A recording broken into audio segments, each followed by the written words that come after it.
Jay-Z has now been accused with Diddy in an assault of a 13-year-old child.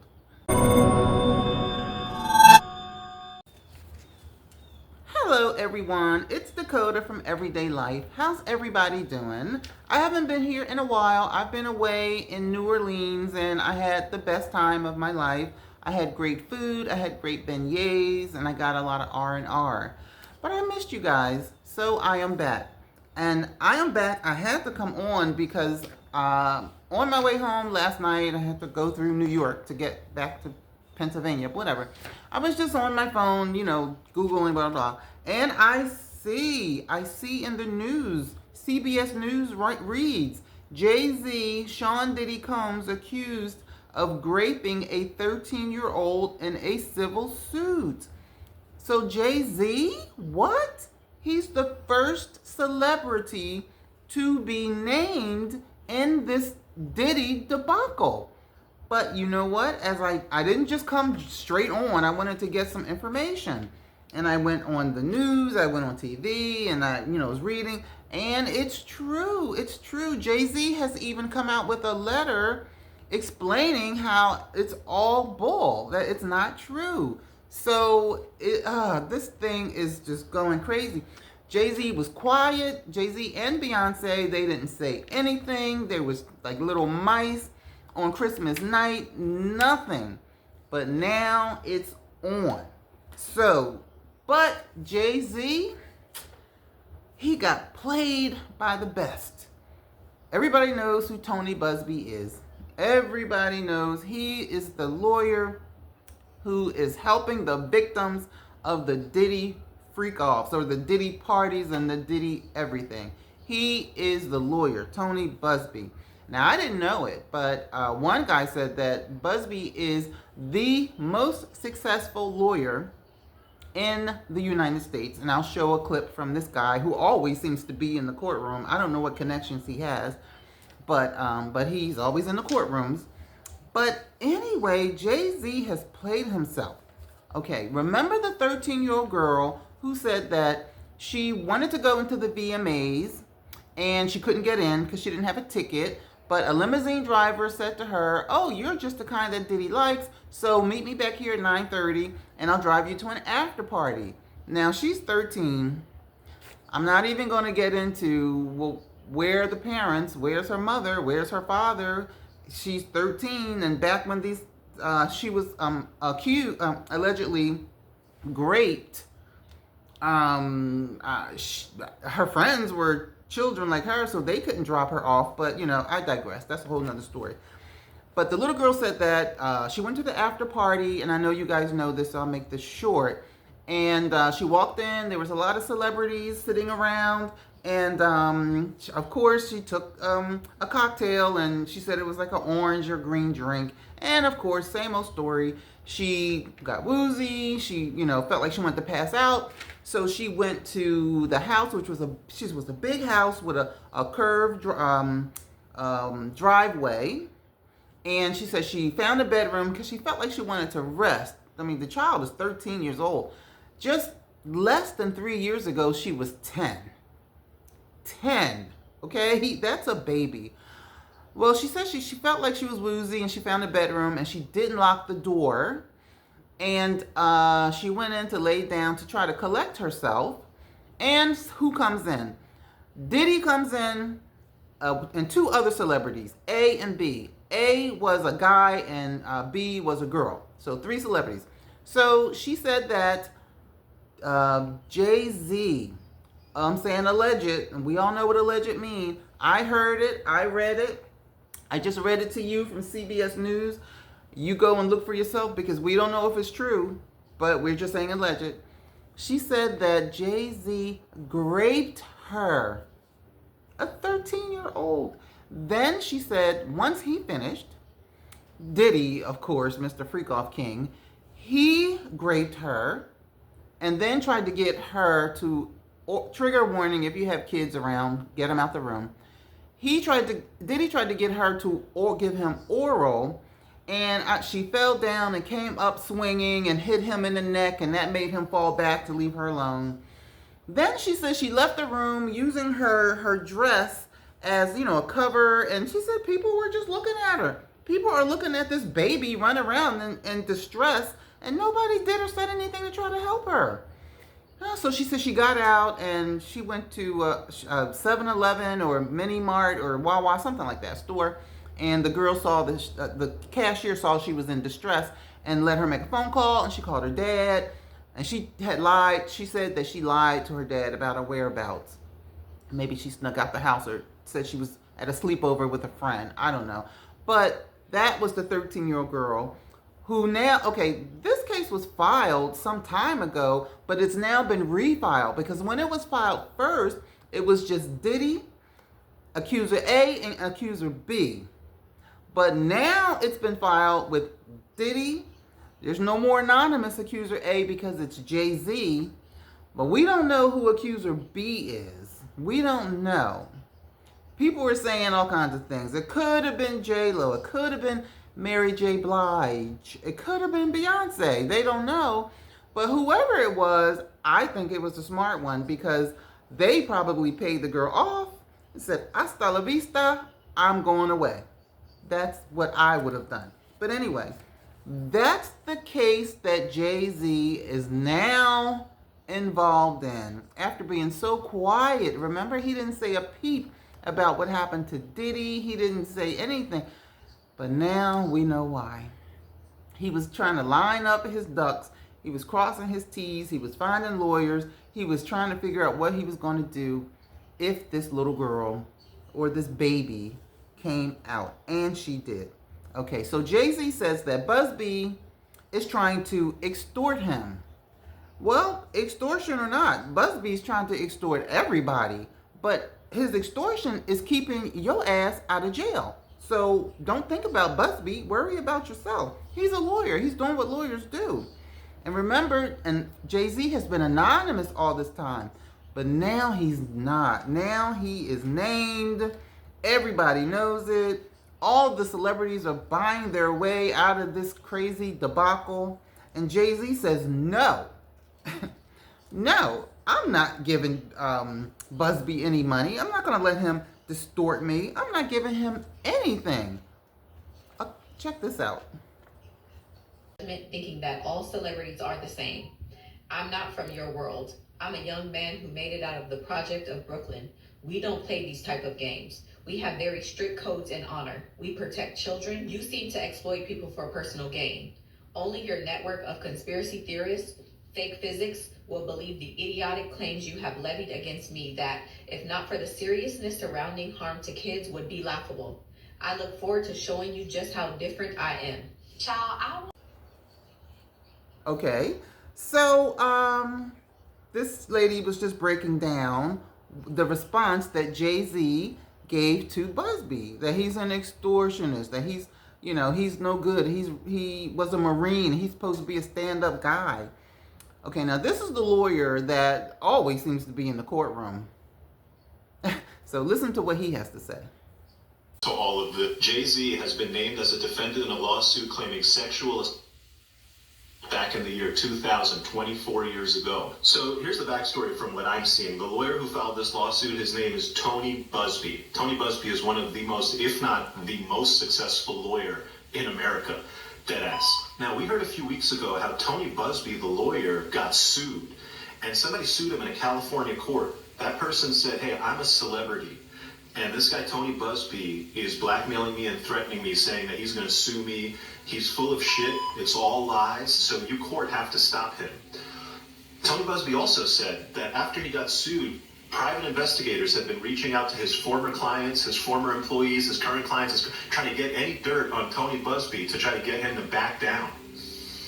Tony Busby has not identified who sued him in California. He hasn't identified who's been sending the private investigators to go after him. But he has been suggesting that it is somebody who he has threatened to sue and that he's going to turn up on and sue if they don't meet his demands. Now, Busby sued in California. Private investigators combing through his whole life. What does he do? He names Jay-Z as a defendant.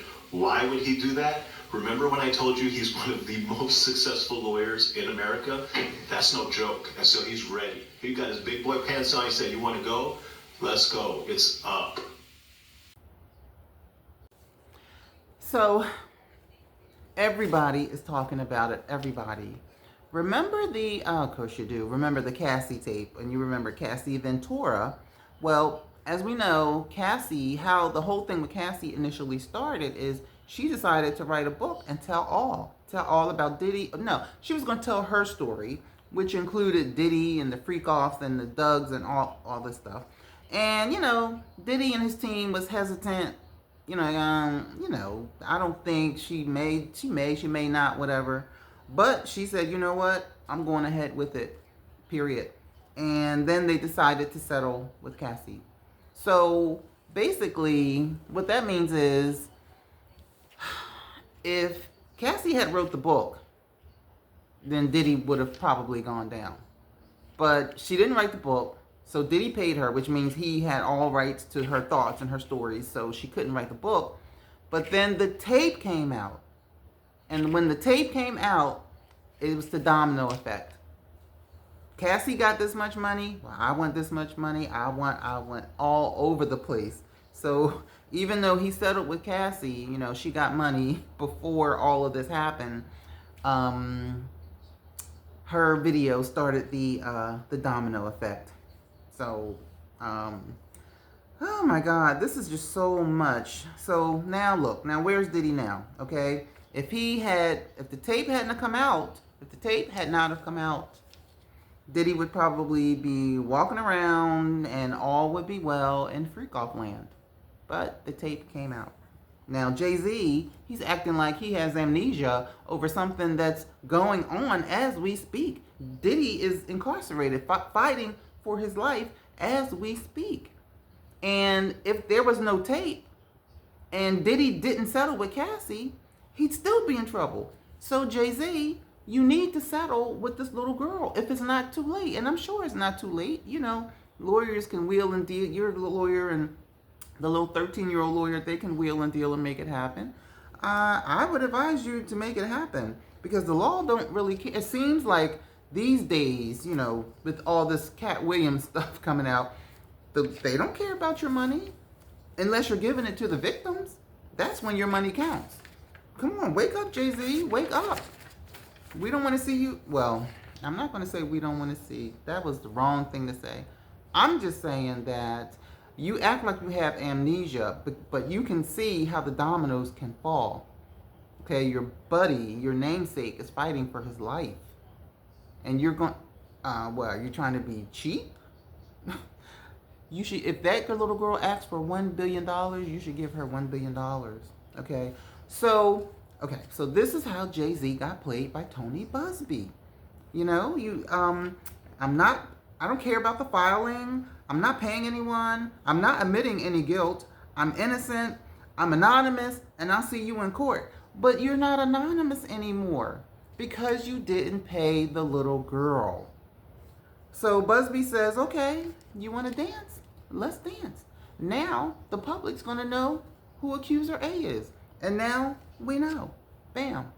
Simple. Did your lawyers not think of that, Jay-Z? Right?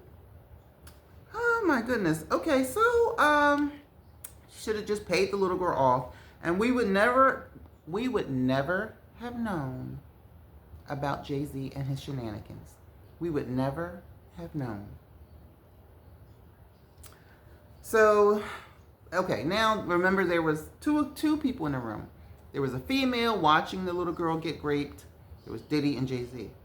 Now the female, who I said is probably the smarter one in the group because she probably paid the little girl off, and that's what she should have done. So that is how Busby is playing Jay-Z. Jay-Z, you got your name all out in the news now. It seems like Jaguar Wright, she wasn't off, was she? Cat wasn't off. Jaguar Wright wasn't off. And remember when investigators were going around to YouTubers' homes just saying, we want to know if anybody's paying you for to talk about what you talk about. And we all thought that, well, it must be Diddy and his cronies going around to different YouTubers' houses. Check this tape out. This is very uncomfortable, you guys. I know why. I'll explain. No, you're at my home. Okay, so you don't want to talk to us then? Have I broken some law? Absolutely not. And you have the thin blue. This is frightening. I think. Can you guys step away from my home? Well, we're in the public street, so the answer is no. Listen, we're not trying to give you a hard time. Why are you here? What do you mean? You're showing up at my house. We're very nice and respectful, and we will. But people are saying that might not have been Diddy. That could have allegedly been Jay-Z sending people around. So maybe he would have got somebody to bite, because the investigators were saying, we'll pay you to change your narrative. So if he would have got somebody to bite, then, he could have steered the narrative in his direction before the little girl came out with her lawsuit. That's alleged. I don't know, but that's just what's being said. Right? And on Wake 100, DJ Academics. Everybody knows who he is. He's like Drake. He's like a Drake groupie. He thinks that Jay-Z is the man and that Jay-Z is protected. He feels like Jay-Z's story is going to go away. I mean, it's possible if the two lawyers get together and say, okay, let's backtrack. Now you want to pay? All right, let's pay. It's possible. What else could happen? So that's what Wake 100 and DJ Academic, who just seems to be all up in the rappers' situations, that's what he seems to think. Okay, so we all know that everybody's innocent until proven guilty. And, I don't take it to the right. I don't take it to the left. Diddy has hundred and something accusers. And personally, I do believe that all of them are not lying. They just can't be. But sometimes, you don't know. So we can't honestly say that Jay-Z is guilty. We weren't there. We can't honestly say it. Because remember Lionel B, he's a YouTuber, and he was interviewing a girl named Misha, who said that she was abused all kinds of ways by Diddy and his crew, and drugged and raped, and in dark basements with children running around saying, fight, fight, fight. And when she was telling her story, she was bawling and crying, and I mean, you had to believe her. And she said that she was the girl sitting in Diddy's lap with the D&G t-shirt on. That's what she said. And she also said that somebody took a broken bottle of champagne and put it inside of her. And she also said that she went to the doctor, and the doctor pulled a dildo out of her, and that she didn't know was in there. I mean, all kinds of crazy stuff. But it turns out, girlfriend lied. She lied. And we know, this is not alleged, we know she lied, because Lionel B, he came back on a show, and he did a show, and he said to the public, I apologize for the misinformation. I apologize for not doing a deep dive into the story. Now, she was abused, and she was with Diddy at the parties and all that, but some of the things she lied about. And she even came back on and said, I just want to tell the public that, I'm sorry. I'm sorry that I gave you misinformation and I lied, but I was just so messed up from everything that, that I went through, and sometimes you can't tell what's what, blah, blah, blah. And I just left a comment. I left a comment in the show saying that, well, you know what? It doesn't matter if she lied or not, or if she got confused or not. Diddy's still guilty on some level. Nobody's perfect, right? So, I don't know what it is about this music industry. It doesn't seem to be about music. It just seems to be about women and girls and drugs and tunnels and baby oils and grape and control. And my thing is, you are millionaires and billionaires. You have groupies over 18 all over the planet, I'm sure. Just by nature, if you have $1 billion or millions of dollars, there's going to be a woman somewhere, or women and men somewhere that'll sleep with you. I mean, I'd bet $1 million if I had on that. So why the force? Why the grape? Why the Dugs and the baby oil and the viciousness and the vileness and the shoving metal things in people's mouths so they can keep their mouths open so you can grape them orally? And I mean, why? When you can, if you like children, if you're a grown man and you're a pedo and you like children, then there's a certain culture. I'm not going to name a culture because, I'm not a racist person. But there's a culture where the women are really small and they're short and they kind of look like little boys or little girls. They bound their feet together to make their feet look this big. They're this high. Just go find some of them. They're over 18. So, that's the story. I just don't get it. But this Jay-Z story, it's breaking news. It just came out. Was it last night? Was it yesterday? Was it last night? I don't know, but it just came out. But the lawsuit, which was originally filed in October and refiled on Sunday, which was yesterday, right? In New York, to add Jay-Z the list of defendants, alleging that the victim, identified only as a woman living in Alabama, was raped by both men at the VM Awards party, VMAs. Lord have mercy. So that's the breaking news. Back to Diddy. I wonder what Trump's up to. Nobody's thinking about Trump. Nobody cares about Trump anymore. And I know Trump is really glad about that, because come January 20th, everybody get ready, get your pocketbooks together, get all your pennies out of your piggy bank. Go get that money out of those dividends, out of those high yield savings accounts, because once those tariff hits, we're going to really be broke and poor. It's going to be crazy. So I just wanted to bring you guys that update. I will keep you abreast. Like I said, I hadn't been here for a while because I had to travel a little bit, but I am back, getting ready for Christmas, and I will talk to you guys later. Have a great day.